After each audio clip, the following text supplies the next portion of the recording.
It's now time for your Election Crimes Bulletin with Greg Palast. And this is Dennis Bernstein here with Greg Palast. Greg, it's getting more and more exciting. The film that you are putting together, that you are getting ready to release, is so on the freaking mark. It's unbelievable. Things are happening, shall we say, in Georgia, in Atlanta, that are going to determine the future of this country. And a lot of it's going to happen around the election battle, election fraud, what that fight looks like, and what we know about what is going to happen on the ground before it happens, before it's too late. That's the work you're involved with. Greg, welcome back. And, things are moving right along. We see the district attorney, Fani Willis from Georgia, was actually she was the focus of a major Washington Post article. People are starting to say, well, maybe this is the one where it's all going to happen, where it's all going to break loose. Well, yeah. I mean, it all comes down to Georgia, as all the other media is saying. You've got Reverend Warnock running for re-election as senator. That will determine the fate, who controls the United States Senate. So Georgia is central to all of us. And, of course, Stacey Abrams is having a rematch with Governor Brian Kemp. So we've been investigating for our 9th year in Georgia. I keep getting dragged back to Georgia. And we have made a film, Vigilante, Georgia's vote suppression hitman, about Brian Kemp and his vigilante posse. And we put out a little minute-and-a-half clip, and it's gone wild for good reason. Let me set this up, because if you can't see the pictures on your radio, so let me tell you what you're about to hear. You're going to hear a guy from a nice white gentleman. I have to say white because it's important for you to understand what you're not seeing on your radio. You got a guy who is dressed up like the vigilante Doc Holliday, who, by the way, was a Georgian. And the reason why we know him from Oklahoma, Tombstone territory, and the OK and the shootout at the OK Corral, where he was, buddied up with the Wyatt Earp. That's how most Americans know Doc Holliday. But he had actually fled Georgia, I found out, because he had, right after the Civil War, he kind of ducked out of serving in the Civil War for the Confederates. He was a Georgian. But he was hiding out in southern Georgia when he came across a few black soldiers, African-American soldiers, who were part of the Union occupation force at the end of the Civil War and during the Reconstruction, whose sole purpose, by the way, according to the professors we talked to, their sole purpose was to protect black voters. They should have stayed for a couple hundred years. That would have been helpful. About 150 years we could use them now. So you had black soldiers swimming in a watering hole, and Doc Holliday gunned them down in cold blood. So he fled to the Western Territories, the lawless Western Territories, where he then put on a badge and proclaimed himself the law, and that's where he had the shootout. So it's important now. So why do I bring this up? Because if you watch the film, you'll meet Doc Holliday. That is his new reincarnation, a guy who dresses up like Doc Holliday, has a 6-gun, which is, by the way, fully loaded, and lots of bullets on his belt. And he is also, as you'll find out, he is the chairman of the Republican Party. And he is at the center of a massive program of challenging over 250,000 voters, almost all of them black. And then you'll hear another voice of one of the men he challenged, a black soldier who is assigned out here in California and therefore asked for his absentee ballot, but was denied his ballot because of the challenge from Doc Holliday. So they met. Okay. Here you are in the film. Let's listen to this. Here we go. Right now, I'm the chairman of the Columbus-Muskogee Republican Party, so I'm pretty involved in that, which I think is the right. Let's see, that would be the right way to be, and also I'm on the right. Apparently, you had filed some challenges to 4,000 voters. Yes. No ballot. No ballot in the mail, called to register, and the announcement there was Mr. Turner, you have been challenged. Major Gamaliel Turner is the military's expert on future warfare. I project weapons and capabilities out to the future. For me, it's all about the survival of the soldier. Assigned to Fort Hueneme in California. So you're telling me 2,600 miles away, 2 days or 3 days before an election, that if I want to vote, all I have to do is show up and prove as an American citizen that I have the right to vote again? You talk to fools like that. You talk to fools like that. I'm not a fool.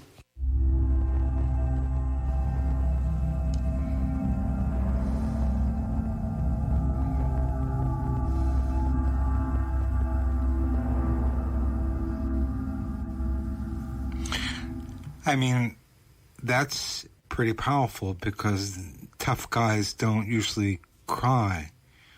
But this kind of wound, this removing the vote, particularly down south, where so much blood was spilled, fighting for the vote, Greg, this is of course what informs in the deepest way the film you're working on. Yeah, so you have this warrior. I mean, he's career military. We go out to him in California, and, he burst into tears because he said, I've been through this. And you have to understand, it's not just any warrior, and of course he's important to our defense, and he made that decision. His father is Reverend Harold Turner. Now, many of you, if you're not from the South, you may not know him. He was the co-founder with Martin Luther King and Ralph Abernathy of the Southern Christian Leadership Conference. His father was one of the people that basically created the civil rights movement, and the planning, as you'll find out in the film, was actually done when he was a kid at his house, because Martin Luther King and Ralph Abernathy were frankly afraid, with good reason, because it happened many times, that if they were caught meeting to plan their civil rights actions, that they would get arrested or beaten or worse. And so they went through backyards to the Major's father's house, to Reverend Turner's house, where they could meet secretly and plan their actions. So this guy grew up at the center of the civil rights movement, even though he was very unhappy to have been drafted into the military during the war in Vietnam period. He decided that the best way to move the civil rights movement forward was to be in the military. And this was the thanks he got. He's assigned to California, and they take away the Republican Party. And again, these are vigilantes. These are not public officials. These are party officials. And this guy challenged 4,000 voters, successfully, by the way. Now, except for Major Turner, he said, I have to fly 2,600 miles. Well, he did. He went to Georgia. He wasn't going to put up with this. But that's a heck of a poll tax, isn't it? So this is the type of thing that's going on now, right now, and there's no prosecution of this game, which there ought to be. This is, under the Ku Klux Klan Act of 1871, which says you cannot harass voters, especially when you're targeting voters of color. But now we move to, you mentioned, and you can't, split these things. It is a tight battleground. By the way, the polls are showing Herschel Walker 1 percentage point ahead of Senator Warnock. Stacey Abrams is in a statistical heat with Brian Kemp. And, I'll leave it to the voters to make the decision, but apparently Kemp is not.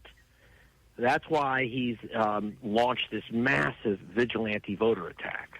At the same time, of course, you've got pressure from Donald Trump and his gang, and that's what Fani Willis, who is the prosecutor of Fulton County, which is Atlanta, is bringing. And today she kind of laid out her case in an interview with the Washington Post. It's unusual. She says her view is that she should be transparent about what she's doing.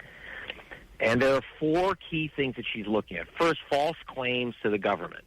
And that would really impact that. There's Rudy Giuliani, who gave testimony under oath to the Georgia legislature saying, I have absolute evidence of massive voter fraud in Georgia. And they, by the way, they sent the Georgia Bureau of Investigation. Georgia has its own like little FBI, and it has its own voting police, which is kind of scary. But they actually went out hoping to hunt down the proof for President Trump and Mr. Giuliani. And they traced it down, and the head of the Georgia Bureau of Investigation said, this is all nonsense. We're harassing these people. And he was actually felt bad. He said they're being accused of felony crimes, and just someone dropping off their family's ballots in a ballot box, and they were able to hunt down every one of these accusations and said they were all nonsense. So it wasn't like they not only couldn't Giuliani prove it, the Georgia Bureau spent time and money, months, to hunt down each claim, and it was baloney. The second possible felony charge, solicitation of election fraud. Now, this is Donald Trump's call to the Secretary of State Ravensburger, find me, 11,000 and some votes. In other words, put me one vote over Joe Biden. Was he soliciting voter fraud? That's going to be the hardest charge to prove, because there might be some issue of intent. Did Trump know what he's talking about? Trump can always make a case that I don't know what I'm ever talking about. It's a defense. Hey, the third charge that they're looking at, felony charges, are, and I think the most serious one, fake electors, where you had a bunch of 16 people said, we are the elected electors of Georgia. They were never on the ballot. They just proclaimed themselves electors. That could well be mail fraud, fraud upon Congress. That gets us into the RICO. That gets us into the organized crime. That's organized crime. This. And she is an expert on RICO, which is really an interesting part of her presentation. Yes. I mean, I have to say that I think that she pushes those RICO statutes. She's just arrested 28 black rappers, saying that they're part of a criminal racketeering conspiracy. I kid you not. She's pretty tough. She is. One thing she isn't is partisan Democrat or, hunting down white people and letting black people off the hook. She is just one tough cookie. She's fierce. And there's questions. She's tough, but she has the Georgia racketeering law on her side, which is really tough, much tougher than the federal law.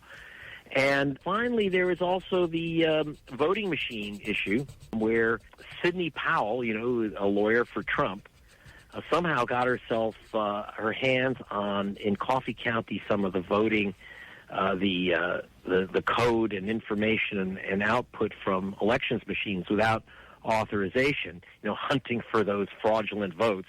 Well, they stole this, illegally obtained this stuff. That's hacking, and it's against the law. But despite their willingness to commit crimes to prove voter fraud, they got the material and there was no fraud.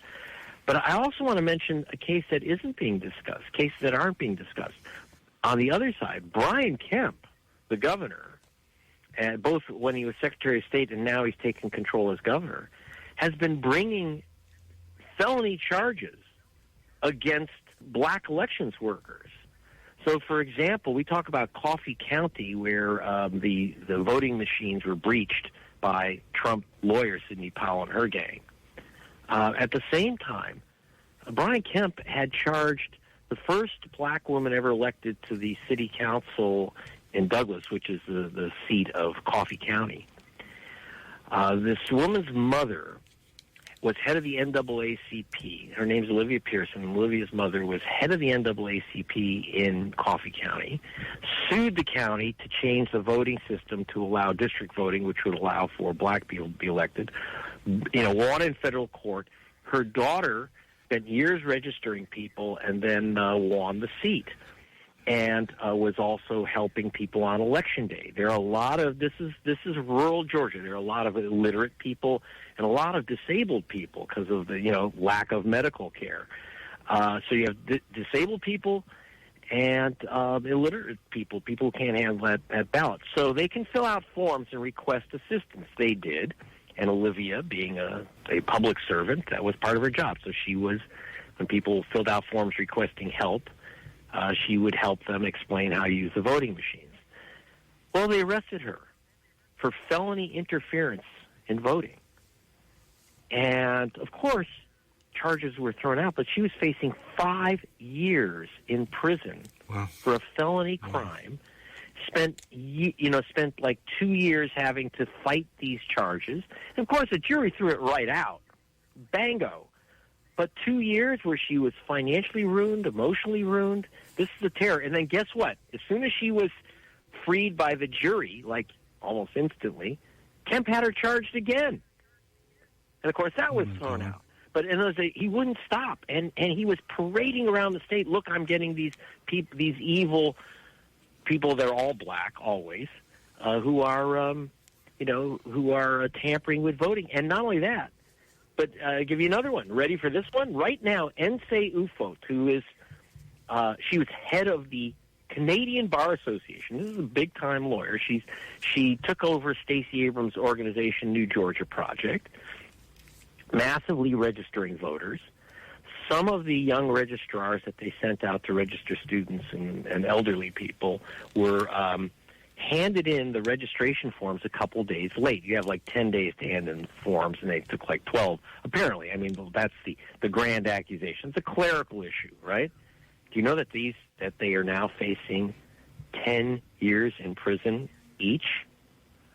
And Nsé is facing 10 years in prison for supposedly handing in registration forms 2 days late. In California, any other state, that's called a clerical issue. I'm laughing, but these people are facing 10 years. I'm laughing. I know. Laughing to keep from crying. I mean, this is. Yeah. I mean, you're talking about Georgia now, but there are these kinds of struggles and these kinds of structures being created. This is where the battle for the future of this country lies, in these states, in this ability for local officials to really tie up the election, file as many complaints as they want, really screw up the works and take over in the process. And we've seen how fragile the system is. Trump certainly pointed that out. And it is really what's going on, what you're documenting now in Georgia, which is, of course, the front line, because all that's going on there is really a part of the future of elections in America, unless something dramatically changes. We're running out of time, Greg. Yeah. This is, of course, our weekly time we spend with Greg Palestine, our Election Crimes Bulletin. And we're always grateful for the prescient, cutting-edge work that you do, Greg. And obviously, we're going to stay right on this. And we wish you the best of luck on the film. If people want to know more about the film, they can go to gregpalast.com and find out whatever they want. There's plenty of information there. Greg, we will talk to you next week. You got me, Dennis. Thank you. Bye.